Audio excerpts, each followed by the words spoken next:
la transmisión de este acto público de defensa de tesis doctoral de Claudia Lagos en el marco del programa de doctorado en educación de la Universidad Aborto Uruguay. Claudia está hoy acompañada por su directora de tesis, la doctora Celia Renata Rosenberg. La tesis ha sido evaluada con dictámenes previos y ahora será evaluada por un tribunal que está integrado por la doctora Alejandra Stein, que hoy nos acompaña como miembro externo, a quien agradecemos su participación. La doctora Stein es argentina y participa en el CONICET. El doctor Jesús Manso integra el equipo académico del Instituto de Educación, y la tercera integrante del tribunal como presidente es quien les habla, Denise Bayán. Agradezco también a los demás colegas que hoy nos acompañan. La tesis de Claudia se titula El texto académico y el texto social y los tipos de preguntas en la clase de educación parvularia y básica de profesores en formación. En primer lugar, mis felicitaciones a Claudia por haber llegado a esta instancia y a quien deseo además desearle el mayor de los éxitos en la defensa de su tesis. En segundo lugar, les voy a recordar cuál es la estructura de este acto de defensa de tesis. Primero vamos a contar con la palabra de la doctorando durante unos 40, máximo 45 minutos. En este tiempo, Claudia nos va a presentar los aspectos principales de su trabajo de investigación y del documento de tesis. A continuación, va a hacer uso de la palabra la directora de la tesis, doctora Celia Rosenberg, quien se va a referir al proceso transitado por la doctoranda. Paso siguiente, el tribunal hará comentarios y preguntas, en el siguiente orden. Primero, la doctora Alejandra Stein como miembro externo, luego el doctor Jesús Manso y finalmente quien les habla. Se dará después un tiempo de réplica a Claudia para responder a las preguntas y a los comentarios del tribunal. Finalmente, el tribunal va a deliberar y en ese momento les vamos a pedir que se retiren de a la sala de espera para llegar a un acuerdo sobre el juicio, la valoración de la tesis. Y por último, ahí sí podrán volver a ingresar, se dará el cierre y se dará lectura al acta. Vamos a comenzar ahora entonces por la palabra de la doctorando Claudia Lagos. Simplemente recordarte, Claudia, nuevamente que el tiempo será máximo 45 minutos, obviamente con una cierta tolerancia, pero bueno, pidiéndote que tratemos de respetar los tiempos. Muchas gracias a todos los presentes nuevamente y quedamos a la escucha ahora de Claudia. Muy buenos días a todos y todas. La presentación que les voy a compartir está estructurada de la siguiente forma. En un principio voy a introducir la investigación y el problema de investigación para posteriormente referirme a los objetivos de investigación, las preguntas y demás. En el tercer punto me voy a referir al método, todos los aspectos implicados en él, luego a los resultados, luego a la discusión y conclusiones, y finalmente a los aportes, limitaciones y recomendaciones que surgen de mi estudio.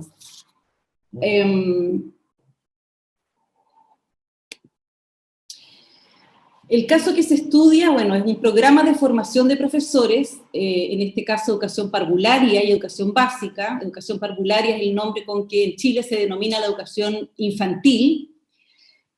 Son programas acreditados por 6 años, es decir, reconocidos por el Ministerio de Educación, de una universidad chilena que está adscrita al Sistema Único de Admisión, que es una validación adicional. El objeto de investigación son interacciones que implementan profesores practicantes en la etapa final de su formación, es decir, en el último año de su práctica profesional, en las clases que desarrollan con niños entre 4 y 6 años. A esas edades corresponde el nivel de los últimos niveles de educación parvularia y los primeros de educación básica. Respecto al problema de investigación, hay bastantes investigaciones precedentes que efectivamente han ahondado en las interacciones docentes y en las preguntas en la enseñanza. Sin embargo, no existen mayormente investigaciones que aborden estos tópicos en el campo de la formación inicial de profesores. Entonces, las preguntas que surgen son: ¿mediante qué interacciones los futuros maestros articulan el texto académico y el texto social en sus clases? Ya me voy a referir a esos tópicos. ¿Para qué y cómo utilizan la pregunta como estrategia y recurso que contribuye al desarrollo de ambos tipos de texto? ¿Qué diferencias se observan entre los docentes en formación de educación parvularia y básica? Y se pretende contribuir a una mejor comprensión del uso de esta estrategia discursiva en la configuración del texto académico y social, tal como se concretiza a través de la actuación de los docentes practicantes, es decir, en las situaciones efectivas en las que ellos enseñan, para mejorar las oportunidades de aprender a enseñar que a futuro se puedan ofrecer desde las instituciones encargadas de la formación docente. El objetivo general está planteado como un primer aspecto, generar conocimiento sobre las características de las situaciones de enseñanza conducidas por los docentes en formación en términos de su estructura interaccional y léxica, que dan lugar a un texto académico y a un texto social y al uso de preguntas para la gestión de ambos tipos de texto. Y por otro lado, identificar y analizar las diferencias entre la educación parvularia y la educación básica en los aspectos de la estructura interaccional considerados en el primer objetivo. Los objetivos específicos corresponden a analizar las situaciones de enseñanza que llevan a cabo maestros en formación en la educación parvularia y los primeros años de la educación básica, considerando la participación relativa de los docentes practicantes y de los niños y el vocabulario empleado por ellos.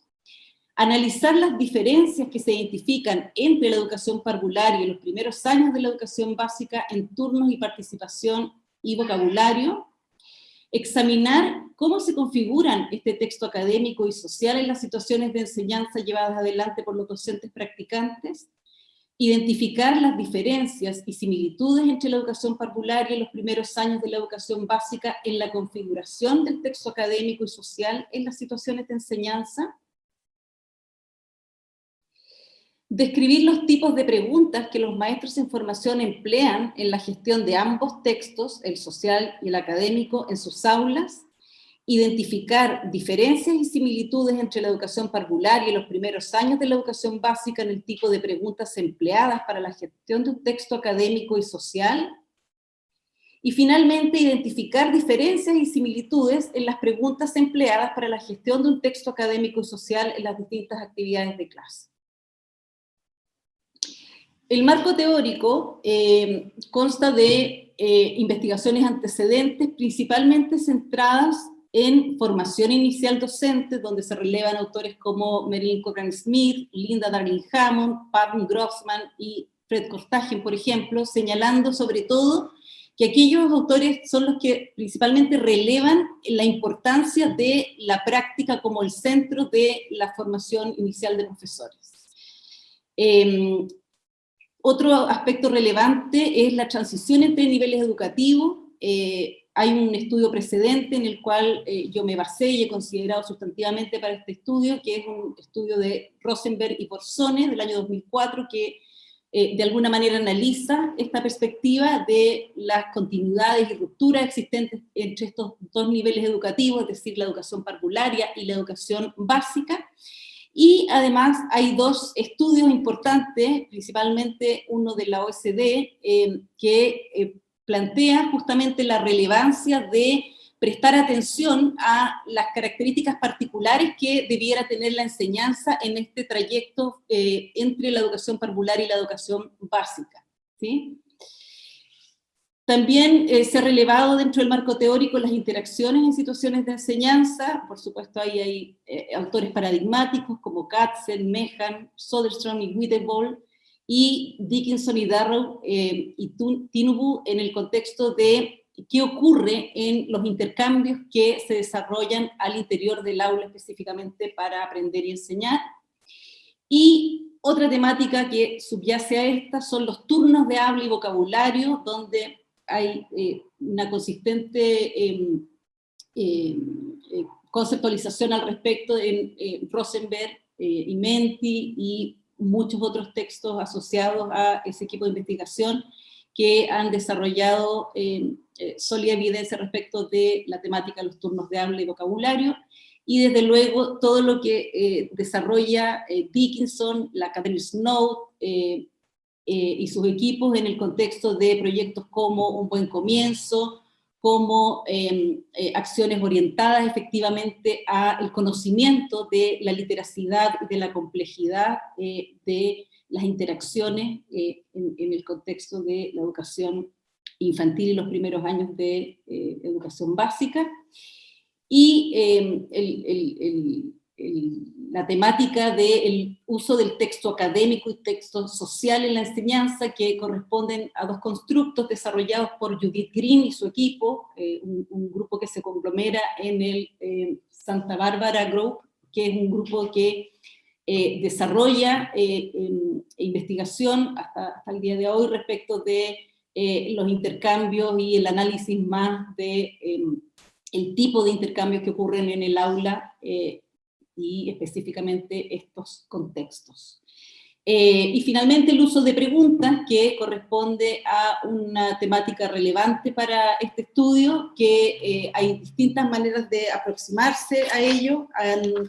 Se han desarrollado distintos focos respecto de las preguntas, algunas orientadas a el tipo de preguntas, a la complejidad de las preguntas, el beneficio de las preguntas en las interacciones de aula. Por lo tanto es un tema que también es relevante considerar. Aspectos conceptuales importantes, por supuesto, subyace hacia la investigación la perspectiva sociocultural del desarrollo humano, con sus principales exponentes, están señalados en la presentación. El aprendizaje del lenguaje en la interacción verbal, donde también hay sólida evidencia desde los últimos 20 años a lo menos, respecto de qué es lo que implica el desarrollo del lenguaje y la vinculación que tiene el desarrollo del lenguaje en el contexto de interacciones. El uso del texto académico y del texto social, como les decía, en la investigación desarrollada por Judith Green y su discípula, el uso de preguntas como estrategia interaccional para la promoción del aprendizaje, principalmente pensando en que en el contexto del aula se generan distintos tipos de preguntas y es interesante preguntarse si efectivamente aquellas preguntas que se desarrollan conducen a la generación de un aprendizaje o de conocimiento por parte de los niños, o simplemente corresponden a aspectos más bien rutinarios de las interacciones de aula. La estrategia metodológica general que se utilizó, bueno, es una aproximación epistemológica de orden interpretativo. Lo que se buscaba era la comprensión de estas interacciones educativas, reconociendo su complejidad. Es una investigación que surge a partir de una reflexión previa sobre la mejor manera de aproximarse a un objeto de estudio complejo y particular. Como voy a mostrar más adelante, esta investigación tuvo varias etapas. Por lo mismo se implementa una estrategia metodológica que parte de una aproximación que es ecológica a las interacciones educativas desarrolladas por maestros practicantes en las clases realizadas en su último año de formación, en un contexto social específico, que son aulas de estos dos últimos años de educación infantil y educación básica. El abordaje general del estudio, de la investigación, responde a un enfoque cualitativo, pero la resolución metodológica del diseño de investigación combina procedimientos y tratamientos que son propios del modo de operar cuantitativo, con el objeto justamente de contribuir con datos específicos para dar cuenta de las preguntas de investigación. En este sentido, hay una aproximación desde una metodología mixta. Ocurre también una combinación de análisis cuantitativos y cualitativos de datos observacionales que son obtenidos ecológicamente, ya les voy a comentar por qué, en ambientes naturales de clase, que permite un análisis exhaustivo y comparativo de los datos y posibilita dar una respuesta más acabada a los interrogantes de la investigación. Como sabemos, la metodología mixta corresponde a un conjunto de procesos sistemáticos, empíricos y críticos de investigación. Implica la recolección y el análisis de datos cuantitativos y cualitativos, así como su integración y discusión conjunta. Los beneficios que para este tipo de problemas tiene es que permite integrar datos en tanto las categorías cualitativas constituyen posteriormente variables que pueden ser testeadas y de este modo posibilitan la triangulación de resultados, permiten acceder con mayor amplitud y profundidad a la comprensión de fenómenos complejos como el que voy a describir. La estrategia metodológica, bueno, el objeto de estudio de esta investigación son las interacciones y cómo éstas dan lugar a la configuración de un texto social y un texto académico en el aula. Para el análisis cuantitativo y para el análisis cualitativo se consideró como unidad de análisis los turnos de intervención de los participantes. Los registros fueron autograbados, autofilmados por los profesores practicantes, y las situaciones de enseñanza fueron transcritas con la metodología RETAME, que es una metodología de Brian McWhinney y Catherine Snow. Su traducción es registro, transcripción y análisis de muestras de habla espontánea. Los datos generales de la investigación corresponden a 44 clases de video filmadas de profesores en formación que desarrollan su práctica en los niveles ya señalados. De estas videos, el corpus está configurado de la siguiente manera: en educación parvularia, 24 filmaciones con un promedio de 20 minutos cada una, aproximadamente 420 minutos de filmación, o lo que corresponde a 7 horas. En el caso de educación básica, 20 filmaciones que dan un total de 384 minutos aproximadamente, y casi también 7 horas. Y en total son 44 filmaciones y casi 13 horas, un poco más de filmación, de grabación. La descripción del corpus respecto a las clases propiamente tal, existían distintos tipos de clases que desarrollaban estos profesores en formación. Las dividí en temáticas diferentes que, si bien tienen nombres distintos en los distintos niveles, es decir, en parvularia y en básica, apuntan a los mismos temas, por lo tanto van a comprender inmediatamente a qué se refieren. Son lenguaje y comunicación, comprensión del medio social, cultural y natural, es decir, ciencias sociales y ciencias naturales, relaciones lógico-matemáticas y cuantificación, ¿sí? Y como pueden observar en la primera gráfica, en educación parvularia básica y en básica, lo que más, la mayor cantidad de clases en el fondo son de lenguaje y comunicación. Eso va a tener una implicancia en las decisiones posteriores que tomé en la investigación. Y bastante más residualmente están las otras temáticas, ¿sí? Bueno, estos videos, como les señalaba, fueron transcritos por medio de un programa que se llama Chat y procesadas por medio del programa CLAN. Ambos programas y procesamiento, en el fondo, corresponden a esta metodología que ya he señalado. Las medidas cuantitativas del lenguaje de las niñas y niños y de las maestras fueron procesadas por medio de este programa CLAN.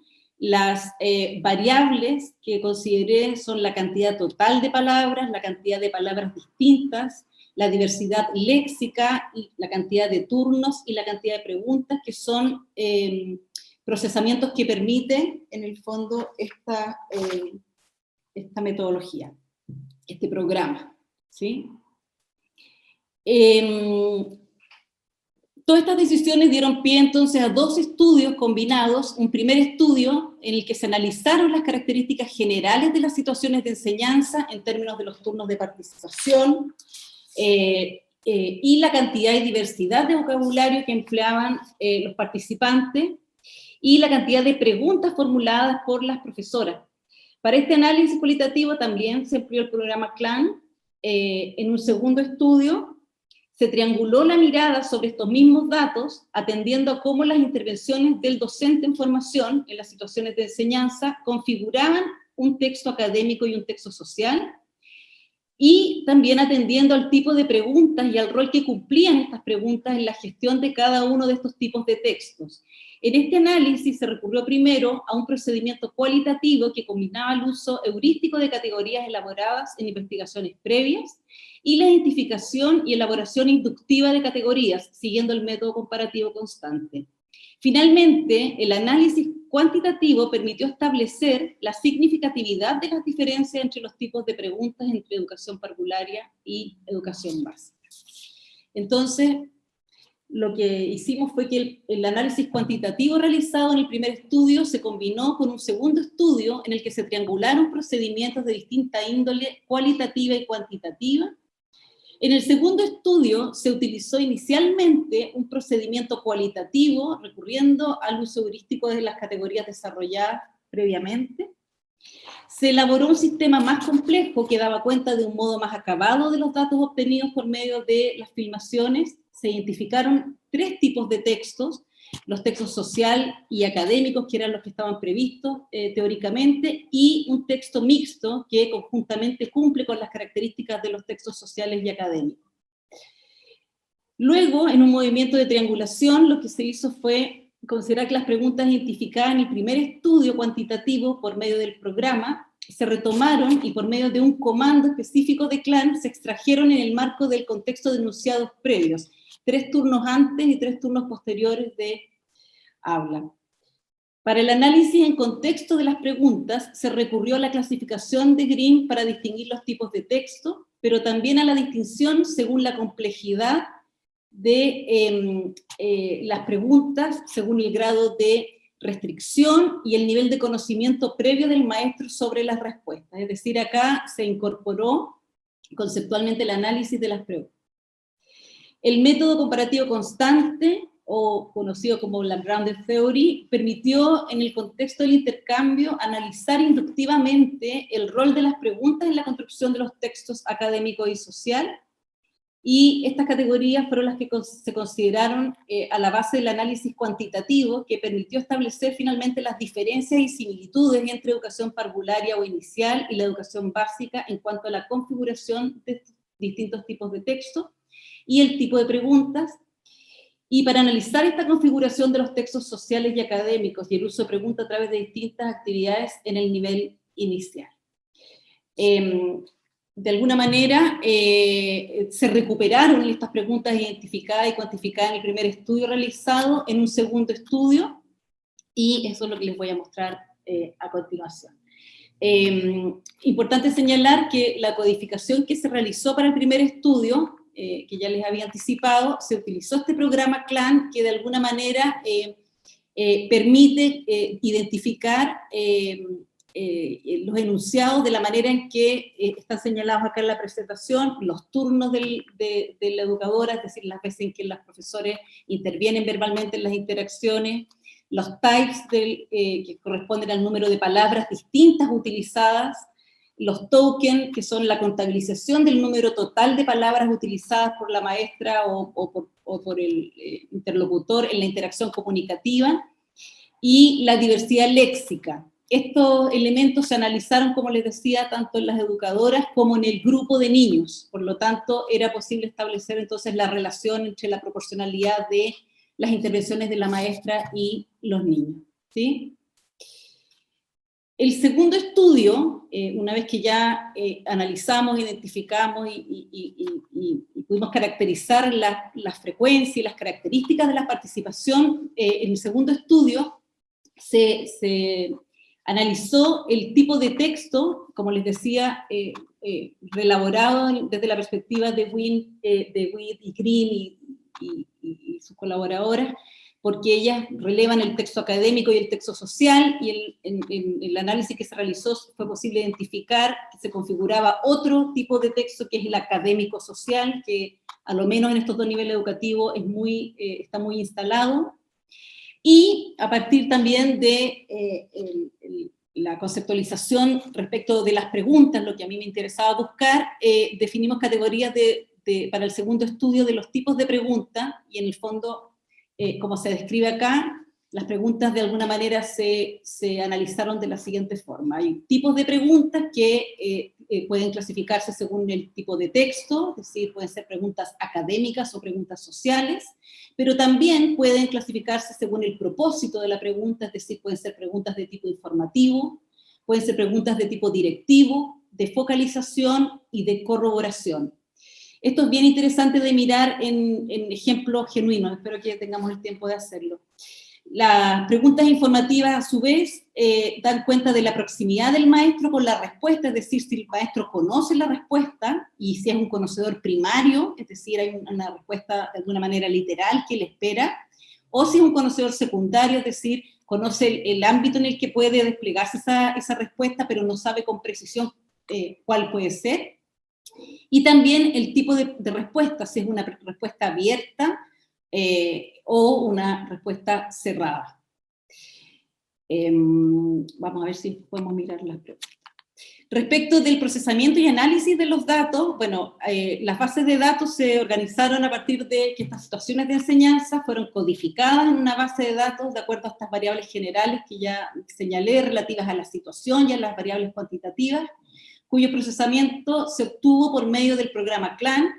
Esta base de datos fue realizada en el programa Excel Windows y posteriormente todos estos datos fueron sistematizados en el SPSS. Se implementaron medidas estadísticas para establecer las diferencias en cada una de las variables dependientes en función de si se trataba de educación parvularia o básica, y dado que las variables no presentaban una distribución normal, se utilizó la prueba no paramétrica, la UD-McWinney, que permite comparar las diferencias de los rangos promedios entre puntajes obtenidos por los dos grupos. Por eso mismo se tomó la decisión de graficar los resultados por medio de boxplot o gráficos de caja y bigote. Respecto de la vigilancia epistemológica, bueno, la necesidad de tomar distancia era un aspecto relevante considerado en esta investigación.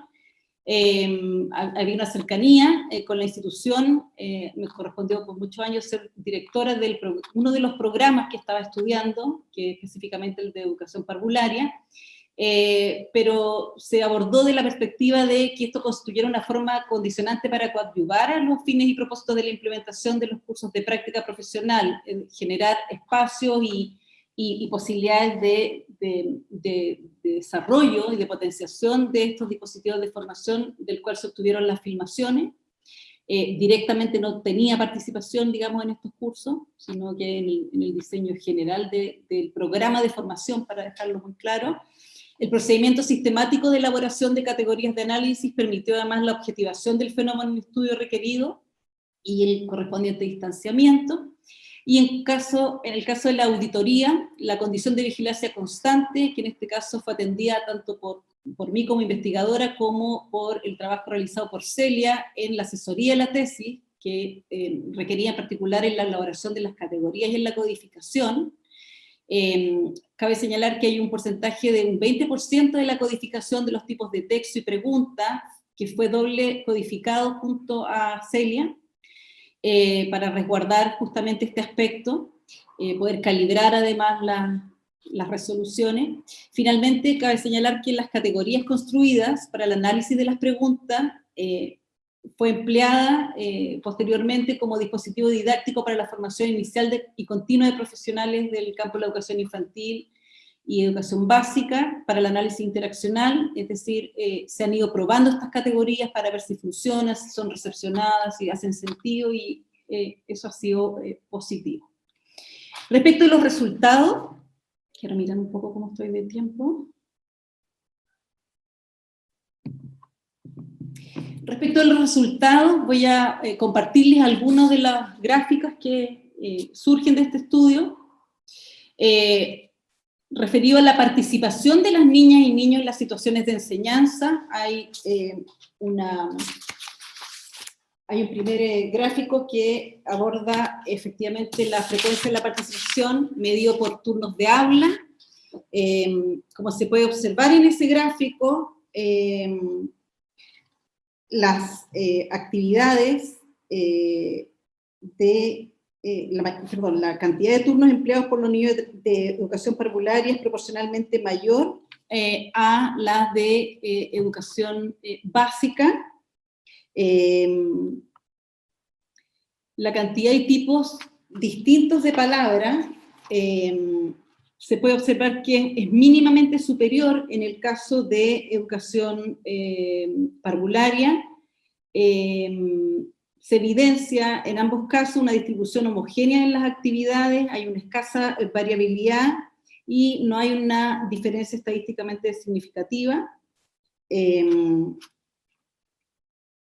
Respecto de la diversidad léxica, es posible señalar que la cantidad total de palabras o tokens utilizadas por los niños en las actividades, el promedio de palabras en el caso de parvularia es levemente superior que el de básica, y hay una diferencia mayor en el caso de educación parvularia en términos de la distribución respecto de básica. Esta diferencia es un poco más significativa, pero se podría asumir que en el caso de educación parvularia esto podría corresponder a una cantidad de repetición de palabras más que de palabras distintas, que tiene mucho que ver con entender también las dinámicas de estos niveles educativos. Respecto de la cantidad de intervenciones o turnos de aula que utilizan las maestras practicantes, tampoco se observan diferencias sustantivas entre educación parvularia y educación básica. Hay una leve dispersión en el caso de educación parvularia, pero no se observa una diferencia sustantiva. La cantidad total de tokens y número de types que producen las maestras, aquí hay algo interesante porque efectivamente la cantidad de tokens está en ambos niveles educativos, está considerada mucho más amplia o más frecuentemente, y hay una diferencia respecto de los types o la diversidad. Es decir, efectivamente hay mayor cantidad de palabras, pero no hay tanta diversidad. Respecto del índice de diversidad léxica, que correspondería a el gráfico número 6, si bien se observa que es más elevado en el nivel de transición que en básica, se evidencia una mayor concentración, como pueden ver, en el segundo cuartil respecto de los otros cuartiles, y en educación básica se replica de manera similar.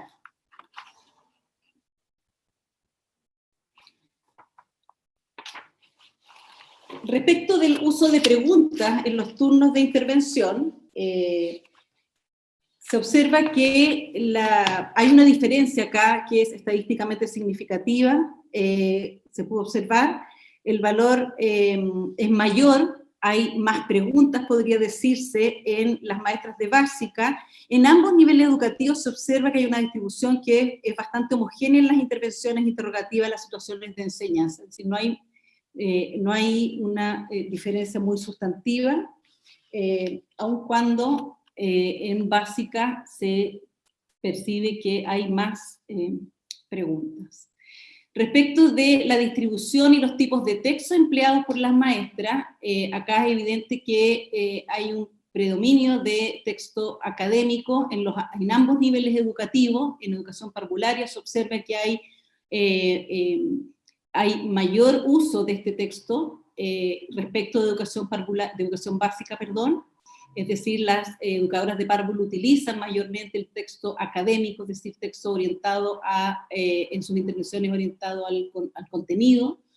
Respecto de educación básica, aun cuando no es tan sustantiva la diferencia. Respecto del texto social, es posible señalar que hay mayor utilización en el caso de educación parvularia, respecto de educación básica, y respecto del texto académico y social, es decir, aquel texto que está orientado indistintamente al contenido y también a orientaciones en la forma de interactuar. Es posible señalar que en el caso de educación básica está mucho más visible, mucho más utilizado que en educación parvularia.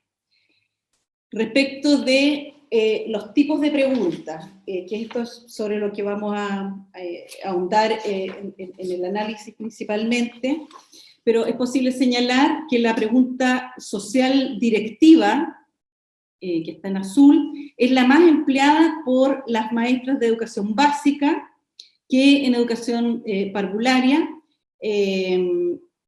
y con todo el uso de este tipo de preguntas se presentan casos atípicos en ambos niveles, como pueden observarse en las gráficas. Acá hay otros casos por ahí. Sin embargo, el uso de preguntas es mayor en el nivel transición que en básica. Respecto de la pregunta social de focalización, que es la que se expresa en color rojo, como puede observarse, es mínimamente utilizada en ambos niveles. Y respecto de la pregunta social de corroboración, es más utilizada en educación básica, ¿sí? Respecto de la pregunta académica, que como antes se explicó, es una pregunta que está, también puede caracterizarse como académica directiva, académica de focalización y académica de corroboración. Es posible observar que hay una mayor utilización de las maestras de educación parvularia respecto de las maestras de educación básica, respecto de la pregunta académica directiva. Y acá sí hay una diferencia estadísticamente significativa que es interesante de analizar posteriormente. Respecto de la pregunta académica de focalización, no hay mayor diferencia, como ustedes pueden observar. Y respecto de las preguntas académicas de corroboración, es la pregunta que es la más utilizada en ambos niveles educativos, como puede observarse, y presentan valores parecidos. Uno podría pensar a priori que esto podría vincularse con el predominio de un estilo de enseñanza más directivo y más expositivo, que podría estar limitando la participación de los niños a la corroboración de las emisiones de las maestras, y eso es lo que yo quiero explicar finalmente. Respecto de la pregunta académica informativa, esta pregunta en ninguno se utiliza consistentemente la pregunta académica informativa, donde el maestro es conocedor primario y tiene la posibilidad de una respuesta abierta. Como se puede ver, no es muy considerable, y uno esperaría que esa fuera una pregunta en un estilo de interacción dialógico la mayormente utilizada. La pregunta académica informativa, donde el maestro es conocedor primario y conduce una prueba a una respuesta cerrada, es por lejos la más utilizada en ambos niveles educativos y mucho más preponderantemente respecto de los otros tipos de preguntas. Respecto de la pregunta académica informativa de educación parvularia y de educación básica, como puede señalarse acá, la que más se utiliza en el ámbito del lenguaje y comunicación, y como les decía anteriormente, relevé este nivel, o sea, esta temática o esta clase específicamente, porque son las clases que más hicieron las maestras de parvularia y de básica, por eso acá está esta comparación. La pregunta académica informativa es efectivamente la más utilizada respecto de otras, las que son en que la maestra es una conocedora primaria de la información, es decir, ella sabe cuál es la respuesta y que conduce a una respuesta cerrada, sustantivamente superior respecto de las otras tipos de preguntas.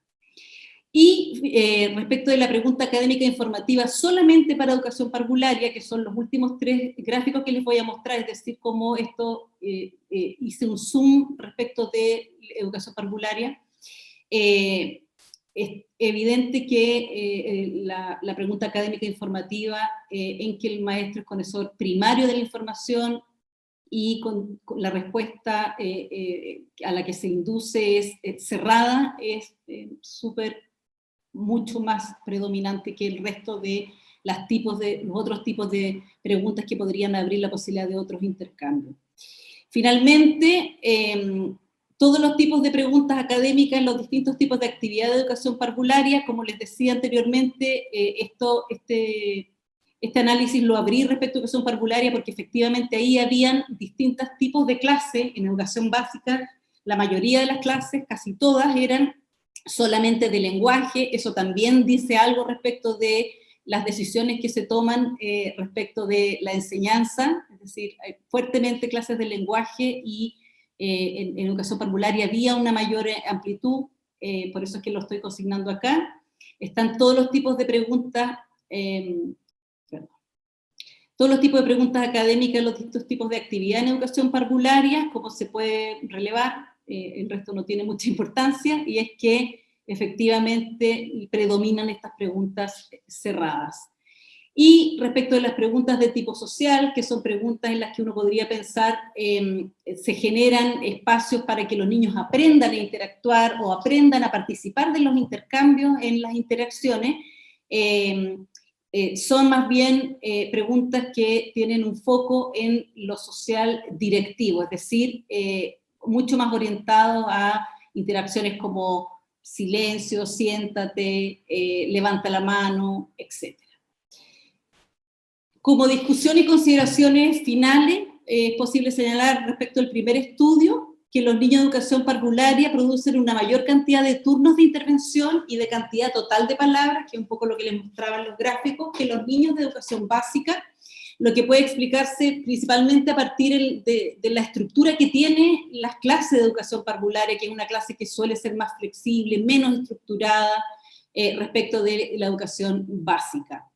En las aulas de educación parvularia, las dinámicas interaccionales suelen ser más flexibles y los turnos de participación pueden gestionarse de manera mucho más horizontal. En el caso de educación básica, ambos aspectos están más regulados por el adulto y operan de manera mucho más estructurada, y eso también es coincidente con lo que vimos. La diversidad léxica empleada por los niños es mayor en educación básica que en educación parvularia, es decir, el vocabulario es mucho más diverso, lo que muestra que hay más repetición en los turnos de participación de los niños pequeños respecto a los mayores, es decir, si bien los niños más pequeños hablan más, lo que más hacen es repetir más que ampliar o diversificar su vocabulario. Ello es importante porque es congruente con el desarrollo del vocabulario que es esperable en relación a esa edad donde efectivamente uno esperaría que en los niveles más chiquititos fuera un poco más restringido por las características evolutivas y del desarrollo del lenguaje. Respecto de los turnos de participación, las maestras de educación parvularia y básica y su relación no se identificaron diferencias significativas en la cantidad de turnos de participación. Sí, efectivamente hay diferencia en la cantidad total y en los distintos tipos de palabras que configuran el discurso de una y otra. Las maestras de educación básica emplean un número significativamente mayor de palabras totales y distintos tipos de palabras, lo que da cuenta de que los turnos de intervención de las maestras de educación básica son más largos y implicarían que ellas tienen una mayor producción de emisiones y una mayor complejidad sintáctica que las maestras de educación parvularia. Eso es algo interesante de seguir profundizando. Esta diferencia en las características de los turnos de intervención de ambos niveles educativos da cuenta de la sintonización de las intervenciones de ambos grupos de docentes al nivel de desarrollo del lenguaje de sus respectivos grupos de niños. Efectivamente hay una relación entre las oportunidades de expresión y un poco lo que se concibe probablemente desde la perspectiva de los adultos como la capacidad de participación. Respecto de los turnos de intervención, principalmente están orientados a la transmisión de contenidos curriculares, articulando las intervenciones de las maestras orientadas a la información académica, con intervenciones destinadas a regular el comportamiento. Eso es efectivamente lo que uno identifica como texto académico y social, y que están más bien dirigidos a establecer las indicaciones para llevar a cabo las tareas. Desde la perspectiva de las investigaciones que se estudiaron, en el fondo, el primer tipo de mencionado de intervenciones son las que darían lugar a un texto académico, es decir, las que tienen que ver con la transmisión de los contenidos curriculares, y las que tienen que ver más bien con la orientación del comportamiento, la orientación de la participación, más bien a un texto social.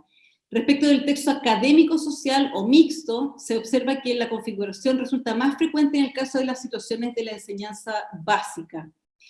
Finalmente, la dimensión social de los intercambios no está orientada a orientaciones que sean más relativas a la participación en el aula, a modelar o a ampliar maneras de interactuar para poder efectivamente participar, para poder acceder a un intercambio más dialógico, sino que más bien están orientadas a dar instrucciones respecto a las tareas académicas, a la manera de actuar en el aula.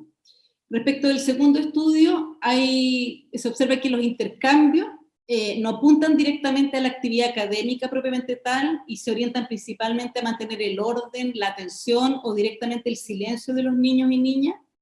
En términos generales, en educación básica se realizan más preguntas que en educación parvularia.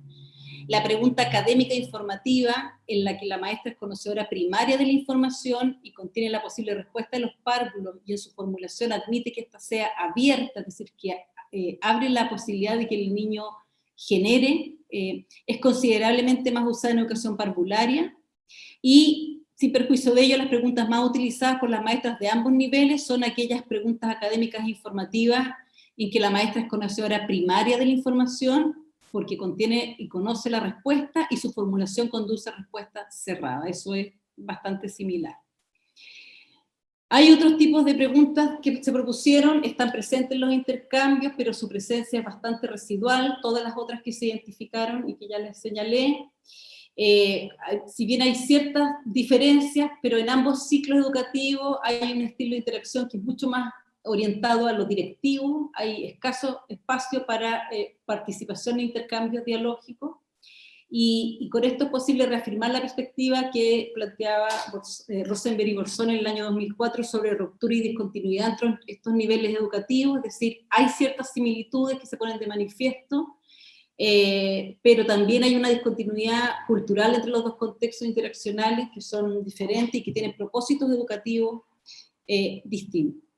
Finalmente, señalar que los resultados de este estudio se espera que puedan contribuir a la revisión, sobre todo de mallas curriculares en cuanto a la manera en que se abordan las interacciones educativas en la formación inicial de profesores, el uso de las preguntas como un dispositivo de enseñanza, poder mapear cómo estas preguntas pueden potenciar la calidad de las interacciones con foco en el aprendizaje, y el aporte de experiencias de formación práctica y su eventual transformación a la configuración de las matrices interaccionales con las que se gestionan los distintos tipos de texto y el uso de preguntas. Es decir, esto, desde mi perspectiva, debiera ser un tema a abordar y visibilizado en la formación práctica de los docentes. Además de las mallas curriculares, por supuesto que las implicancias de este estudio pueden tener que ver sobre todo con la formulación de estándares de formación inicial y continua, que es un tema que a lo menos en Chile está súper instalado. Si bien los resultados obtenidos no permiten, por las características del contexto, hacer generalizaciones, me parece que la temática de la tesis, que la profundidad con la que intenté abordarla, y el objeto de estudio, que como señalé al comienzo es un objeto poco estudiado o no tan explorado, efectivamente este es un trabajo que desde mi mirada y desde la mirada de Celia puede constituir un aporte a la reflexión sobre el desarrollo de programas de formación inicial para los profesores, y contribuir sobre todo a la reflexión en cuanto a las metodologías con las que pueden abordarse estas investigaciones. ¿Sí? Creo que metodológicamente también es un ejercicio interesante de mirar y compartir. Muchas gracias. Bueno, muchísimas gracias, Claudia, por tu presentación y por haber respetado los tiempos. Eso se valora muchísimo en estas instancias. Voy ahora a darle la palabra a la directora de tesis, a Celia, para que formule algunas observaciones acerca del proceso transitado por Claudia. Escuchamos, Celia. Bueno, muchas gracias, Denise, y muy buenos días, y bueno, muchas gracias al jurado por todos los comentarios, sugerencias y por la lectura tan rigurosa de la tesis, y por supuesto también a la primera lectura que se hizo también en los profesores, ¿no? Previamente, en el marco del doctorado, previamente al jurado final. Y simplemente lo que quiero decir, realmente quiero señalar que el proceso fue realmente un proceso muy rico, que bueno, empezamos un poco más tarde que digamos que esa camada en la elaboración de esta tesis concreta, que estuvo realmente, tuvo como un muy buen comienzo, como se usa en la educación inicial, porque Claudia estaba sumamente motivada con investigar esto. Ella quería que este fuera su objeto de estudio, y como, bueno, es su trabajo, ¿no? Es lo que realmente le interesa, es el objeto de estudio que le interesa, y eso como que realmente como que hace una gran diferencia.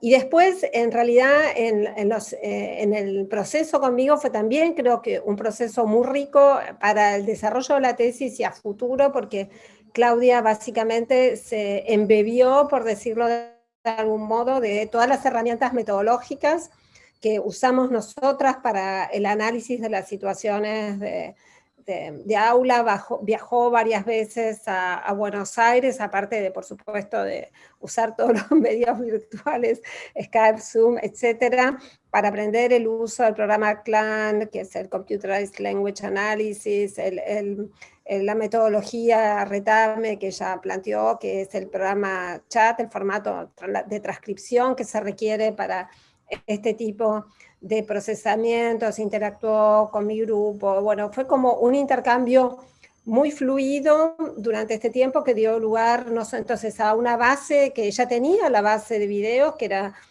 una base ecológica construida en el marco, digamos, con otros fines, digamos, pero que ella tomó como corpus para su investigación, y generó un corpus de transcripciones que es en sí mismo un resultado valioso de la investigación, que también puede ser abordado por otros análisis, y que puede ser procesado tanto cualitativamente como cuantitativamente desde múltiples perspectivas. Y es una cosa que, bueno, Claudia no la señaló, pero yo la quiero señalar porque es en sí mismo un resultado valioso de la investigación.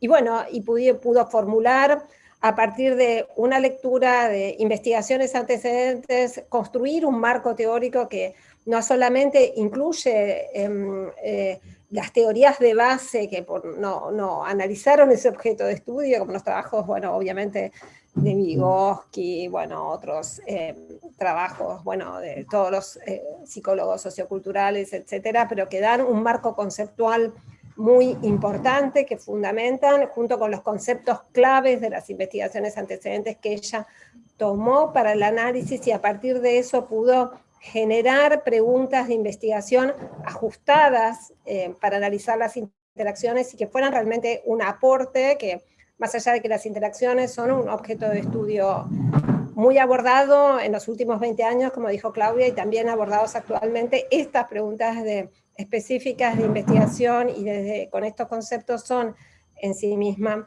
a mi criterio por lo menos, originales, novedosos, etcétera, y en particular atendiendo al proceso de formación. Y después también algo muy lindo que quiero rescatar es que juntas escribimos un capítulo en colaboración, que bueno, está ahora en prensa, que va a salir ahora, en el marco de un proyecto chileno de la Fundación Oportunidad.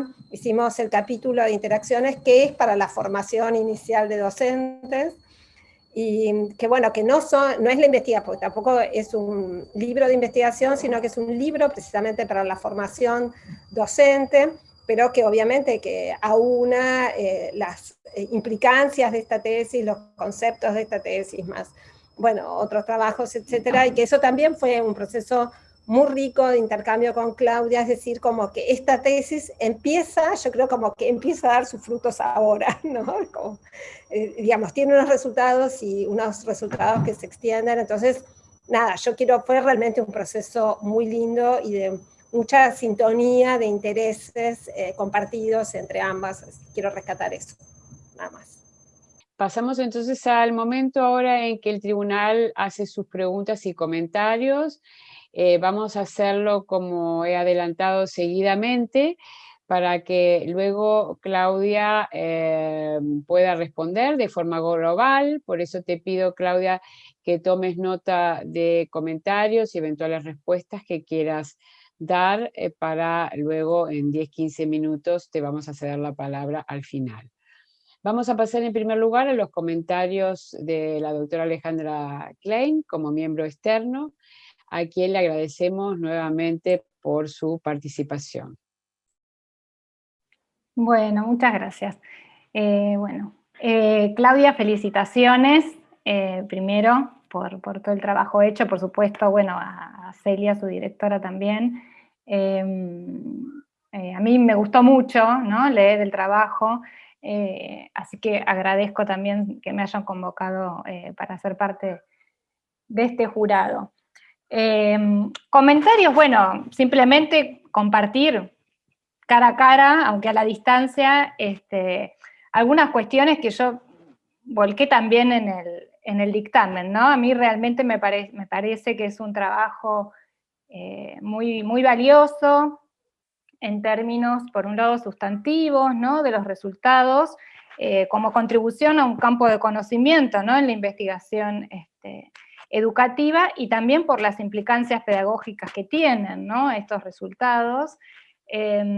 También en relación con el abordaje metodológico, ¿no?, el abordaje mixto y ecológico que ha seguido, me parece que es muy valioso también. Eso, bueno, lo he compartido también en el dictamen. La presentación me parece que realmente estuvo muy clara, estuvo muy bien. También me resultó interesante, ¿no?, que en esta presentación vos compartiste también algunas decisiones que fuiste tomando, ¿no?, durante el proceso en función de los hallazgos que ibas encontrando, bueno, profundizar en determinados aspectos, que eso siempre me resulta como un aspecto muy interesante del quehacer en investigación y de la formación del investigador, ¿no?, el proceso de toma de decisiones, ¿no?, durante la investigación misma, y has compartido también en esta defensa esos aspectos. Simplemente a mí como pregunta, en realidad me gustaría quizás saber un poco más, me interesa mucho a mí, y en general, ¿no?, y en particular por la temática, digamos, que aborda esta tesis. Igual vos fuiste también, y Celia, mencionando algunas cuestiones, lo que tiene que ver con la transferencia de los resultados, ¿no? Entonces vos fuiste señalando como distintas cuestiones, ¿no? Por un lado, bueno, implicancias pedagógicas y cómo se pueden transferir, digamos, estos resultados. Mencionaste también que, bueno, vos compartiste parte de estos resultados, lo mencionaste en términos, ¿no?, de la validación de estos resultados, pero hiciste referencia al hecho de que compartiste con practicantes los resultados.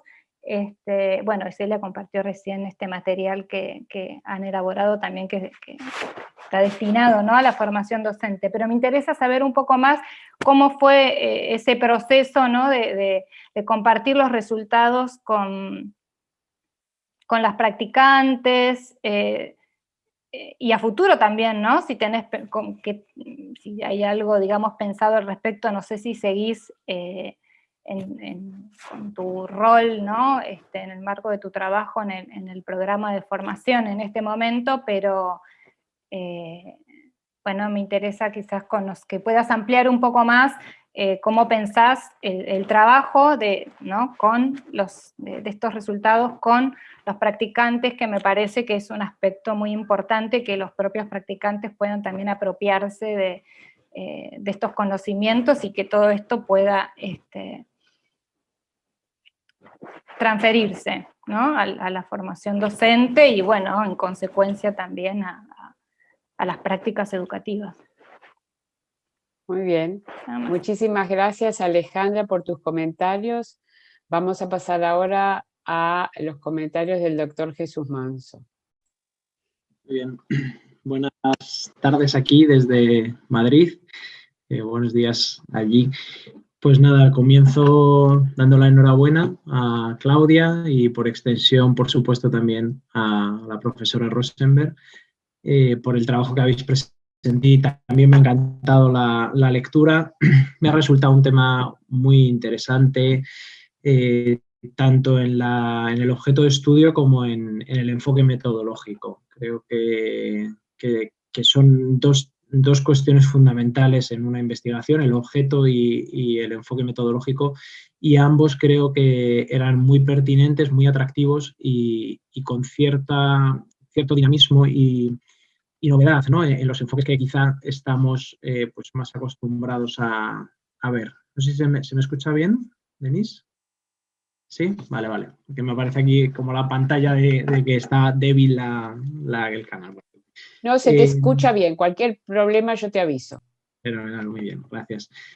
Y bueno, en este sentido, pues también quiero comenzar agradeciendo a la Universidad ZORT y al Instituto de Educación pues la invitación a participar en concreto en este tribunal, que como digo, pues eso, ¿no? Creo que nos reúne una tesis que creo que es realmente buena, veo que es una tesis muy, muy sólida, muy, muy coherente, cohesionada en todas sus partes y que aborda una temática concreta con mucha pertinencia y mucho interés realmente investigador.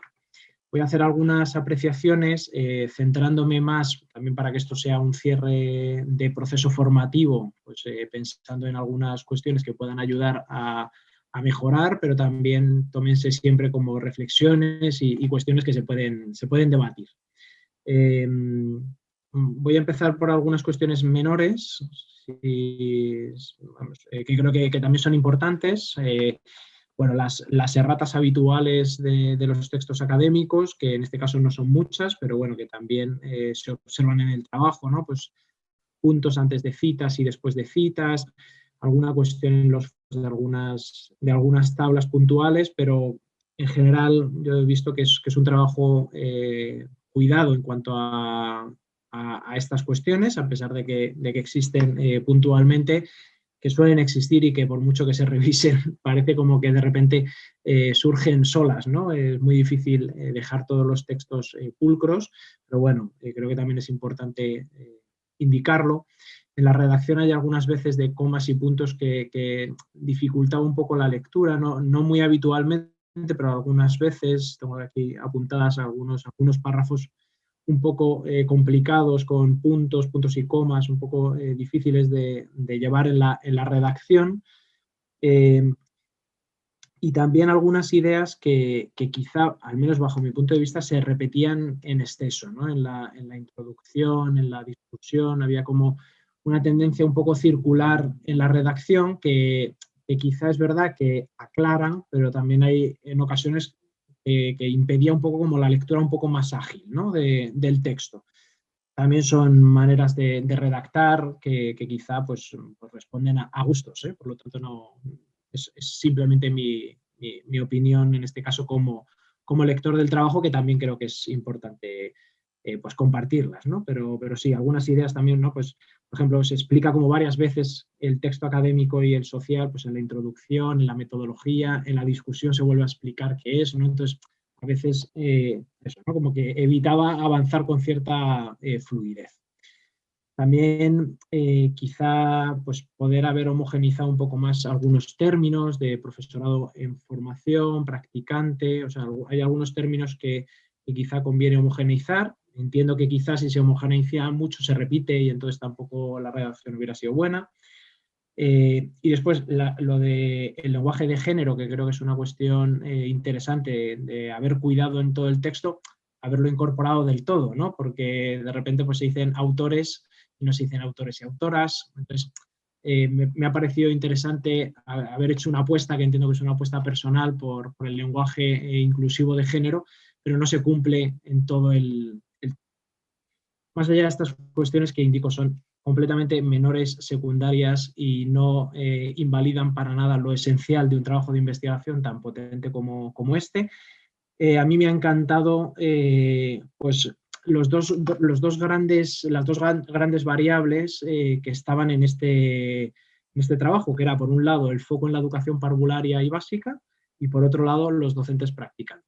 A mí eso me ha encantado, me parece que es muy, muy atractivo, ¿no? el estudiar ese objeto de estudio cruzado con estas dos variables.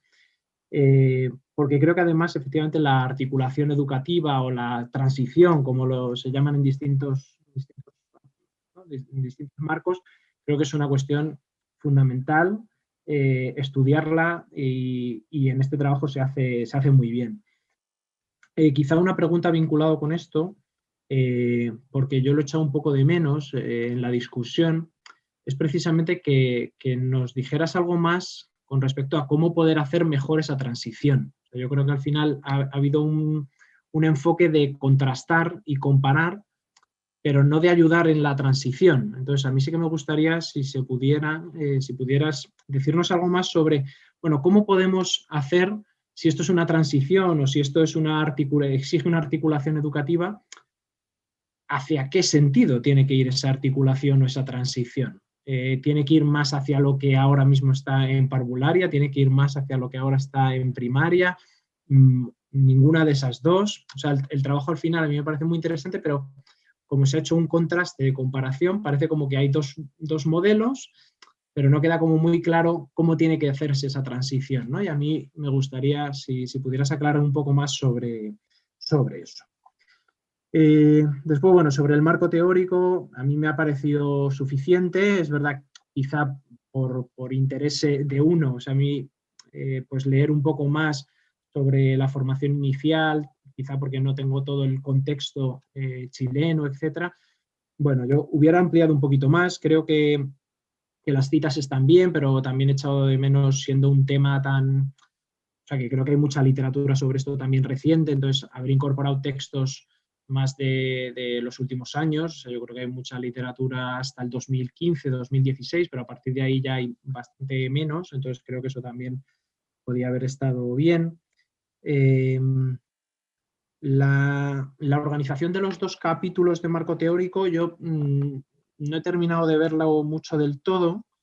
La diferencia entre las investigaciones antecedentes y el contexto conceptual, ¿no? Para mí forman todo parte, todo es marco teórico a un mismo nivel. O sea, no veo que en el contexto conceptual también se incorporan investigaciones antecedentes y creo que lo que se indica en las investigaciones antecedentes también hacen referencia al contexto conceptual. La diferenciación de esos dos capítulos yo no la he visto del todo y no sé si la fusión de ellos pudiera haber sido también una propuesta aceptada. Con respecto a la metodología, para mí es el punto mejor, el mejor aspecto de la tesis. A mí la metodología y la estrategia metodológica seguida me ha encantado. El diseño metodológico me ha parecido, o sea, he aprendido además muchísimo del enfoque y me ha resultado muy interesante, muy bien explicado, era complejo, pero se entiende muy bien. Y creo que eso pues habla muy bien de que se ha sabido hacer lo que se tenía que hacer, se sabía por qué se hacía. Los datos ahí, bueno, pues ya lo sabéis vosotras mejor que yo, pues ya tienen 7 años estos datos. Yo no sé también, bueno, pues eso, ¿no? Ya han pasado bastante tiempo desde que se recopilaron. Ahora con esto de la pandemia, o sea, yo no sé hasta qué punto, ¿no? Todos estos resultados tendrían que volver a revisarse ya casi, ¿no? Pero yo creo que todo lo que se ha hecho hasta ahora, o sea, todo lo que se ha hecho en este trabajo, pues ya te capacita para volver a seguir investigando sobre esto y todavía con mayor conocimiento. he echado de menos ahí en la metodología quizá algo relacionado con las consideraciones éticas y deontológicas, porque también ahí ha habido grabaciones a menores, entonces, bueno, haber hecho algunas cuestiones, algunas aclaraciones en relación a las consideraciones éticas, creo que hubiera terminado de completar bien la metodología. Y junto a la metodología, pues los resultados a mí también me han resultado muy claros, muy bien estructurados. A mí particularmente los gráficos de Bigotes me han resultado muy didácticos, muy claro. La verdad es que metodología y resultados para mí han sido como capítulos que he disfrutado muchísimo leyéndolos y te felicito por esa parte. Y por último, pues con respecto a la discusión y las conclusiones, yo hubiera agradecido un poquito más de estructura en ese apartado, a nivel de pues, haber incorporado un poquito más los apartados, haber diferenciado un poco las conclusiones de la discusión. Las limitaciones están incorporadas, pero están ahí como en mitad del texto y las limitaciones son importantes en la tesis, porque de alguna manera es una reflexión del investigador sobre su propio proceso, ¿no? Entonces, en ese sentido, yo creo que haberle dado más fuerza a las limitaciones creo que hubiera sido interesante, como también a futuras líneas de investigación. Hay una futura línea de investigación implícita en toda la conclusión que a mí me parece muy interesante. En la página 207, de manera implícita se dice, bueno, ¿y qué pasaría si lo hubiéramos estudiado esto exclusivamente en escuelas de educación parvularia? Y no que tuvieran las dos etapas, sino solamente que fueran, pues eso, ¿no? Jardines infantiles, por ejemplo. Hubiéramos hecho solamente esto en jardines infantiles. O sea, que sí que están las futuras líneas de investigación y además muy interesantes, pero quizá haberlas hecho también más explícitas, pues también creo que hubiera sido interesante.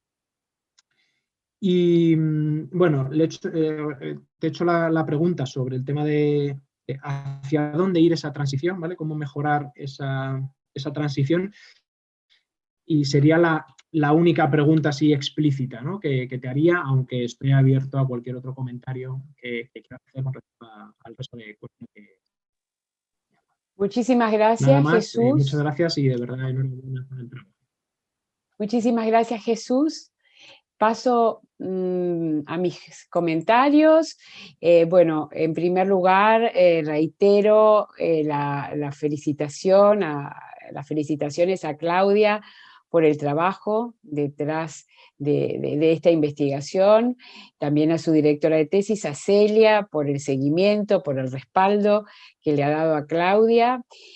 Como han dicho Alejandra y Jesús, se trata de un trabajo muy riguroso, que aborda una temática original, que se refiere a interacciones en aulas escolares implementadas por estudiantes de pedagogía, de educación parvularia y básica, que como Claudia ha señalado, es una temática que se ha estudiado, pero que es una temática que permanece en la agenda de investigación educativa.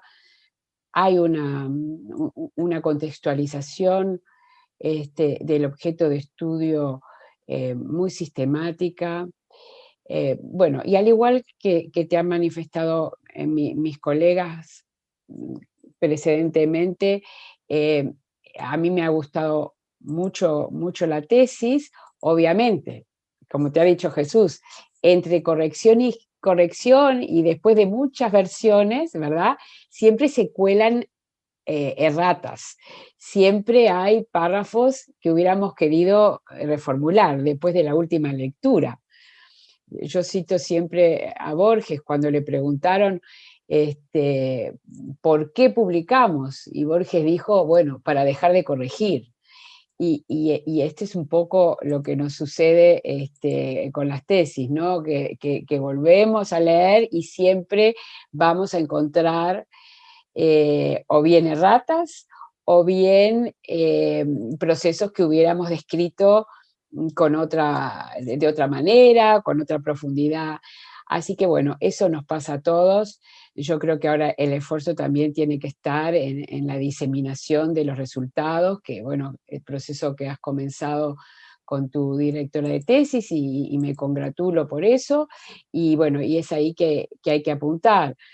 A mí me interesó mucho cómo construiste el guión argumental del capítulo del marco teórico, con antecedentes, donde a mí, en mi caso también, que no conocía en profundidad cómo era la transición educativa entre la educación parvularia y el primer ciclo de básica, me ha resultado muy ilustrativo. La bibliografía expuesta en el marco teórico, hay yo creo también una muy interesante puesta a punto del enfoque sociocultural, de desarrollo humano, del aprendizaje del lenguaje y la interacción verbal, al igual que Jesús, pero también ahí está el sesgo de mi propia, de mi perfil, digamos, es que me hubiera gustado más actualización en la bibliografía referida a formación inicial docente, porque ahí yo creo que efectivamente hubiera requerido una puesta a punto, una actualización. Y es algo que de repente me permito también recomendarte para futuras publicaciones, que cuando refieras a formación inicial, en los últimos 5 años se ha avanzado mucho, hay mucha bibliografía regional, internacional, y además desde el pasado año, ya hace un año, que estamos viviendo una situación de pandemia que también ha dado lugar a mucha literatura y bibliografía en el marco de la formación inicial docente. También el diseño metodológico me ha parecido muy potente, la realización de estudios combinados. Y acá me gustaría una reflexión, es decir, a ver, me gustaría una reflexión tuya a partir de todo este proceso de investigación que has transitado en los últimos años y con una mirada, digamos, prospectiva. Y puesto que hoy nos acompañan estudiantes de doctorado, mi pregunta sería: ¿qué recomendación le darías tú a colegas que transiten un proceso de análisis de datos cuantitativos y cualitativos? Es decir, ¿cuál sería la principal recomendación? Quizás pensando a veces en la fragmentación que se puede dar a nivel del análisis y de la interpretación de datos. Esa sería una primera pregunta en relación a la metodología. Y la segunda, yo he tenido el privilegio de acompañarte desde los inicios y cómo transitaste todo este proceso, y sé que has estado muy enamorada, muy entusiasmada con el tema. Bueno, ¿cómo has evitado, 2 palabras acerca de cómo has evitado el sesgo, ¿no? En relación a ese enamoramiento? Por último, y para ir terminando, yo creo que el análisis de resultados, te lo han dicho Alejandra y Jesús, es rico, muestra un gran aprovechamiento de los datos, un buen apoyo de cada hallazgo en la evidencia empírica. A mí me gustó mucho el tema de la matriz interaccional que utilizan las maestras de educación parvularia y de educación básica en los intercambios comunicativos que tienen con los niños. Entonces, yo creo que uno de los principales resultados, si tú lo señalás, es que hay una cierta discontinuidad cultural entre educación parvularia y educación básica, pero al mismo tiempo hay similitud en cierto repertorio que usan las maestras de ambos niveles. Entonces acá voy a mi última pregunta, es decir, ¿cuál sería tu principal recomendación pensando en la malla curricular y sobre todo pensando en la práctica docente? ¿Cuál sería tu principal recomendación para evitar tal discontinuidad? Te felicito nuevamente, felicito al director de tesis por el aporte que han realizado al conocimiento. Yo creo que esta tesis va a ser sin duda un referente para los investigadores que deseen aproximarse a la temática. Así que ahora te invito en un plazo de 10, 15 minutos de poder responder a los comentarios y preguntas que se te han realizado. Así que muchas gracias. Bueno, muchas gracias por los comentarios. Este es un proceso muy recursivo, yo creo que efectivamente voy a estar entrando y saliendo de él por mucho tiempo y por lo mismo valoro mucho las observaciones que están orientadas a la mejora de este estudio, de esta investigación. Voy a partir sobre todo las consideraciones que hizo Jesús, para después centrarme en las preguntas. Principalmente señalar que asumo todo lo que me dices, porque efectivamente este ha sido un ejercicio de tomar decisiones permanentemente, y en esa toma de decisiones es complejo de pronto resolver qué es finalmente, qué es lo que uno va a comunicar, o qué de lo que uno comunica efectivamente engloba sustantivamente lo que uno quiere decir, transmitir, y no solo estoy pensando en la perspectiva académica de este proceso, sino también en todo lo que uno ha construido en términos de sujeto. Y entonces sí, efectivamente, pese a las innumerables revisiones, pese al apoyo permanente y sistemático de mi profesora guía, que ha sido muy importante, seguramente algunas cosas se pueden ver con más distancia o con menos coincidencia. Sin embargo, un poco yo adscribo como a la posibilidad de tomar decisiones que uno tiene en este proceso, y claro, seguramente algunas decisiones fueron más acertadas que otras, más pertinentes, y eso también es una posibilidad, abre una posibilidad, y tus comentarios me abren una posibilidad de poder mirar y poder profundizar sobre eso. Otro aspecto que quiero reflexionar al respecto es que, pese a que hablamos el mismo lenguaje, efectivamente hay diferencias en la manera de comprender y de considerar ciertas nociones, ciertas ideas, ciertos conceptos. Mi opción, por ejemplo, de diversificar el lenguaje utilizado, los conceptos utilizados, que fue algo que conversamos mucho con Celia, que también ella me hizo ver esa vigilancia, finalmente también fue una decisión respecto de pensar que más gente pudiera como identificarse con la temática, dado que efectivamente hablamos muchas veces o nos referimos a los mismos términos de maneras distintas, y a mí me pareció, tal vez no fue una buena decisión, que hacer la aclaración o las precisiones en el texto alcanzaba como para decir, bueno, yo voy a hablar de transición, pero esto en otro contexto puede abordarse de esta manera. Seguramente eso hay que trabajarlo mucho más porque es un texto grande y largo y requiere mucha concentración, y probablemente esas cosas, como tú dices, de pronto distraen. Respecto a la perspectiva de género, que quiero hacerme cargo porque es algo que me interpela profundamente, porque es un tema relevante para mí, pero también lo advierto como el periodo de transición en el que estamos viviendo. Me pasa mucho, y también me pasa como profesora, donde en los círculos, en los contextos en los que uno se mueve, a veces es un encuadre súper inclusivo, en otro me ha tocado incluso corregir trabajos que hablan de todes, y la verdad es que efectivamente yo creo que más bien debería haber considerado una opción, o tal vez haberle puesto más atención a eso. Como te digo, recojo todas estas observaciones porque me parece que son pura ganancia para mi estudio, y los voy a considerar para mejorarlo, y sobre todo para lo que se viene ahora, que es poder publicar al respecto. Así que estoy de acuerdo, y sí, voy a retomar algunas cosas que me planteó Jesús en el contexto de las otras preguntas.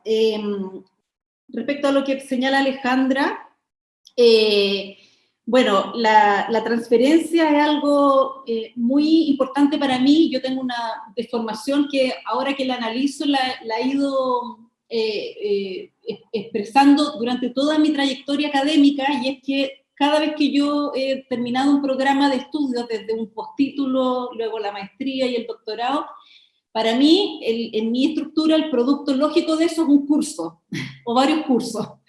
Y he tenido la posibilidad de hacerlo, en los roles en que me he manejado, he podido a partir de mis investigaciones, siempre mi preocupación es cómo esto se traduce entonces en un dispositivo de formación, cómo esto es un curso de una malla curricular, o cómo esto lo podemos incorporar en la formación continua de los profesores, que es el tema en el que estoy ahora abocada. Así que para mí la transferencia tiene mucho que ver con eso. Efectivamente, yo siempre digo, a mí me interesa la investigación adentro de la sala.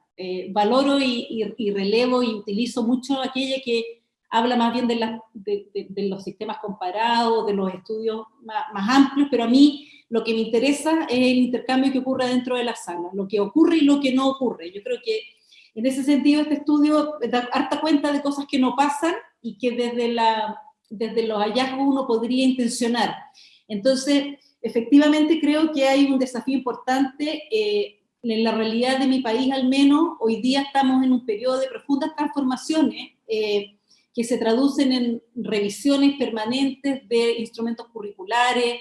Estamos hoy día enfrentándonos a la definición de estándares de formación de profesores, y además en un desafío de no hacer más unos estándares de formación inicial y unos de formación continua, sino que buscar también una articulación en ello, y ahí hay un desafío súper interesante, porque a mí me parece que efectivamente la ruptura muchas veces de estos niveles educativos y muchas veces de estas interacciones, y lo digo ahora que trabajo en el Estado, parten desde las políticas. En el fondo partimos conceptualizando los problemas de una manera dicotómica o separada, y eso muchas veces contribuye a que eso en el sistema se exprese de esa manera. Por lo tanto, me parece que la implicancia tiene mucho que ver con eso, con pensar entonces la formación desde esta perspectiva, específicamente la formación inicial y continua, diseñar oportunidades de aprendizaje profesional donde se visibilicen estos temas, el tema de las preguntas, por ejemplo, en el aula, que muchas veces están vinculadas solo a ciertos marcos conceptuales como, no sé, la indagación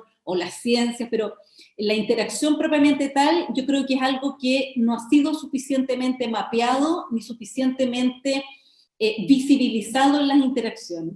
Y eso me lleva también al análisis de la formación práctica, es decir, qué es lo que se aborda como temática curricular, conceptual, en la formación práctica.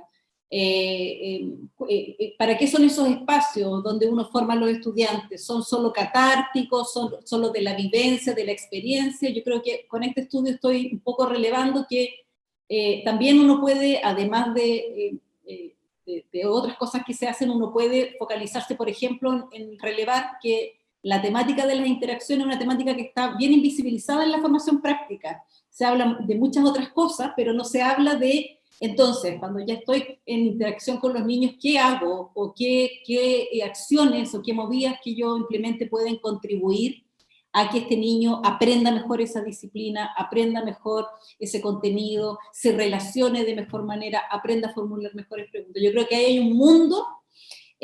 Por lo pronto me ha servido mucho esta escritura de este capítulo que comentaba Celia, que habla justamente de cómo abordar el tema de las interacciones en la formación. Yo creo que para mí la práctica debiera tener un currículum aparte, en el sentido de que debiera estar claramente definido. Creo que para allá vamos cada vez más en la perspectiva de las core practices, de los aportes de Pamela Grossman, etcétera, de decir que hay prácticas esenciales, pero unas de ellas tienen que ver con la interacción, y en ese sentido creo que ahí hay mucho que desarrollar, y por lo pronto a mí se me ocurre a lo menos abordarlo desde esa perspectiva, lo curricular, el desarrollo de los estándares, la articulación entre formación inicial y continua, y desde luego pensar qué cursos se pueden hacer que enriquezcan las mallas desde esta perspectiva. Respecto a lo que planteaba Jesús de cómo mejorar la transición, bueno, ese es un desafío muy importante y una paradoja muy importante también, que tiene que ver con lo que está detrás de eso, es no reconocer o no comprender cabalmente cómo es que los niños evolucionan en su proceso evolutivo, valga la redundancia. Es decir, cuando nosotros trabajamos en educación parvularia y en educación básica, estamos en estos dos últimos niveles, y por eso es que yo elegí estos dos últimos niveles. Desde la perspectiva del desarrollo evolutivo, estamos hablando del mismo niño, es decir, un niño de 5, 6, 7, 8 años en términos preoperacionales, por supuesto con matices, con mayores consolidaciones, etcétera, pero en términos evolutivos estamos hablando de un niño preoperacional, es decir, un niño que tiene ciertas características de pensamiento que están en un tránsito. Entonces la paradoja emerge cuando yo divido y de alguna manera digo, entonces a este niño que en kinder, termina kinder con 5 años y pasa primero con 6, pero que es el mismo niño, solo que cambió de nivel, le cambio el escenario, le cambio las clases, le cambio los contenidos, le cambio la forma de relacionarme con él, etc. Yo creo que ahí hay una tensión, hay una paradoja que teóricamente está muy explicada, pero que no se ha resuelto por distintas razones que yo creo que son más estructurales y que tienen más que ver con la conveniencia de las políticas educativas, no se ha resuelto suficientemente bien.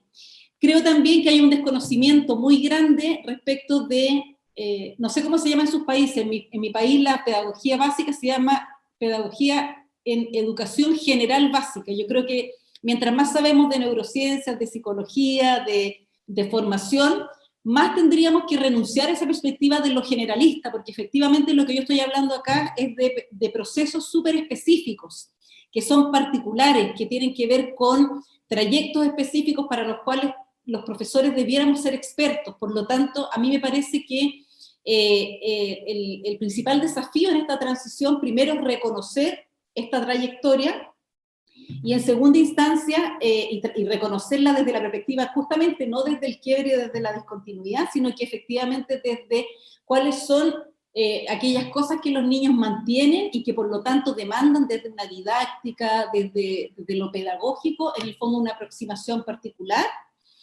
Y yo creo que eso es un desafío muy bonito y en el que tenemos que abocarnos próximamente, porque también, si eso lo vinculamos con otros argumentos que circulan sobre la relevancia de estos primeros años en la formación y el desarrollo posterior, es decir, ahí tendríamos que concentrarnos mucho y decir efectivamente cómo en este proceso de transición o de articulación entre niveles educativos, donde no hay un quiebre en términos evolutivos, debiéramos apostar a esa continuidad. Respecto de, me acabo de acordar de otro comentario que hizo Jesús, que me parece que es interesante también y que quisiera un poco relevar desde mi experiencia, desde lo que yo conozco de las investigaciones de interacciones, que en realidad, si tú lo piensas, acá habían muchas temáticas que son todas importantes en el fondo. También la decisión estuvo dada por definir o asumir cuál era más, o cuál se iba a relevar. Quizás no hablar de importancia, pero de cuál se iba a relevar, porque estaba la transición, estaban las interacciones, estaba la formación inicial, o sea, son todos temas que en sí mismos, a mí me parece, debieran ser ampliamente estudiados. Entonces, desde la perspectiva de los resultados, las investigaciones de interacciones generalmente se observa mucha estabilidad. De hecho, los resultados de los estudios de interacciones no varían a lo largo del tiempo sustantivamente, y eso es posible de constatarlo, es posible de mirar. Por lo tanto, esta preocupación de la vigencia de los resultados realmente es algo que yo creo que a la luz de lo que conozco y a la luz de las investigaciones que son más paradigmáticas en este aspecto, la verdad es que son bastante estables esos resultados y es probable que esto no haya cambiado sustantivamente.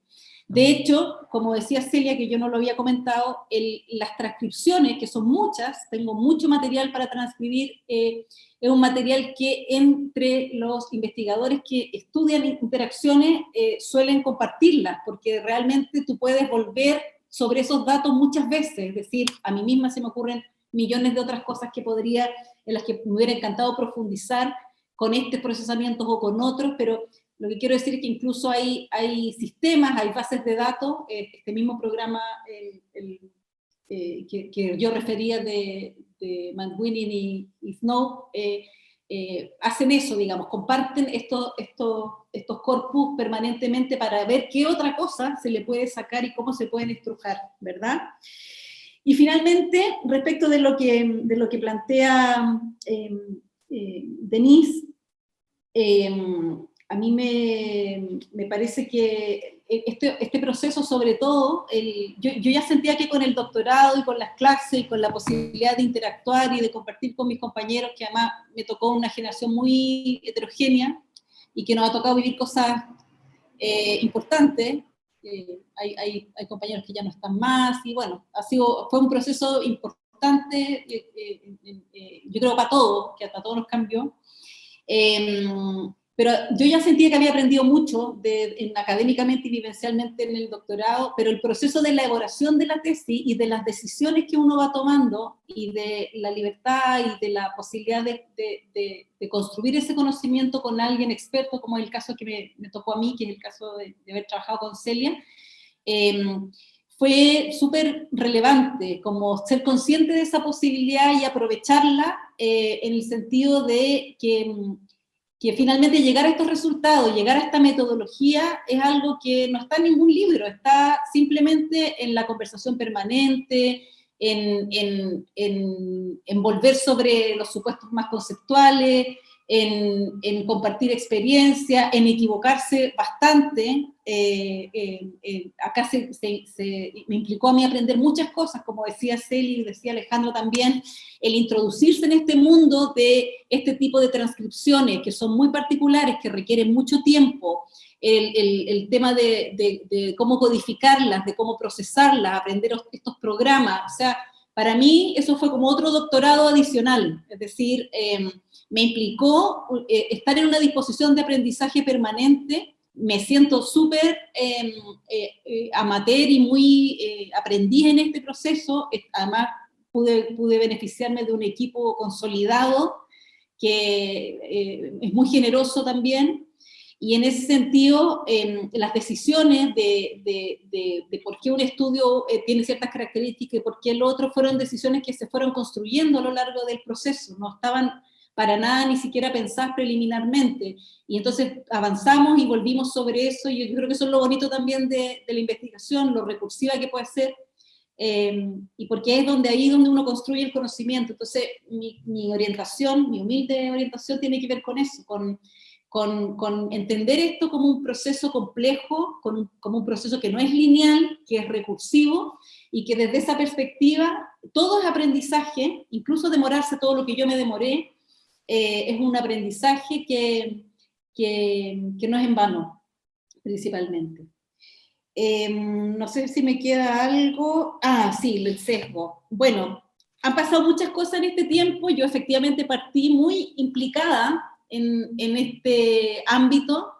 La vuelta a la vida me han llevado a otras cosas ahora. Sigo trabajando en formación, porque es el tema que me apasiona y para el que más me he preparado. Pero efectivamente también un aprendizaje importante que hice con este equipo y principalmente con Celia es como aprender a no implicarse o a poner límite en esa implicación, efectivamente poder mirar los datos de distinta manera, y eso es una flexibilidad cognitiva que a lo menos yo no tenía inicialmente. Me sirvió mucho volver, por ejemplo, sobre estos videos que estaban inicialmente pensados para otros propósitos, y ver qué otras potencialidades tenían y qué otras cosas se podían mirar.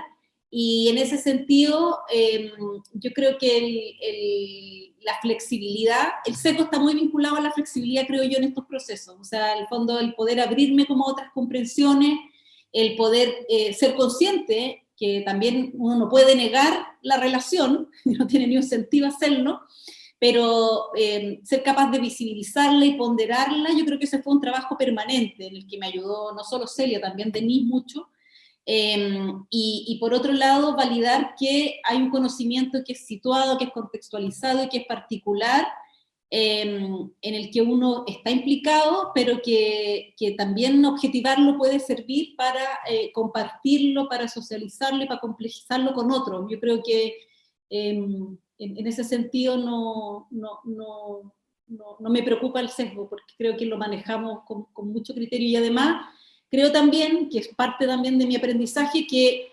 metodológicamente hay muchos autores que dan mucho resguardo y que dan mucha orientación sobre cómo abordarlo, y en ese sentido esa vigilancia estuvo muy presente en los autores con los que yo trabajé, en la manera de aproximarse como los análisis, en cómo de alguna forma ir ponderando. Eso lo dice la literatura, eso no es algo que sea intuitivo, ni que sea simplemente como desde una dimensión personal. Eso hay orientaciones muy relevantes para tener esas vigilancias y para poder científicamente resguardarlo.